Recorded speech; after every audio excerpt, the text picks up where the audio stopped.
আপনি যতই ভালো করে থাকেন চলেন বলেন না কেন, আপনি সমালোচনা থেকে বাঁচতে পারবেন। কিছু সত্য আছে, মানতে না চাইলেও মেনে নিতে হয়, বাস্তব।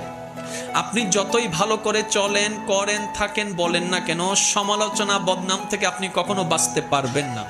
আপনি এর কাছে ভালো হলে দুইজনের কাছে আপনি খারাপ নিশ্চিত হবেন। সবার সাথে কখনো ভালো থাকা যায় না, পৃথিবীর সবাইকে খুশি করা যায় না, কিন্তু আমরা বোকার মতো সেই মানুষকে বারবার খুশি করার জন্য চেষ্টা করতেই থাকি, অক্লান্ত পরিশ্রম করতে থাকি। শ্রদ্ধার সাথে বলি, মানুষকে নয়, ওই মানুষের রবকে খুশি করার চেষ্টা করা দরকার।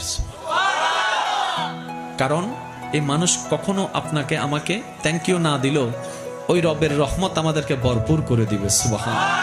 তাহলে সমালোচনা, বদনাম আপনি যদি মনে স্থান দেন, আপনার মন বারবার আঘাতপ্রাপ্ত হবে, কষ্ট পাবে। তাহলে যেই জিনিস আমাকে বারবার আঘাত দিবে সেটা আমার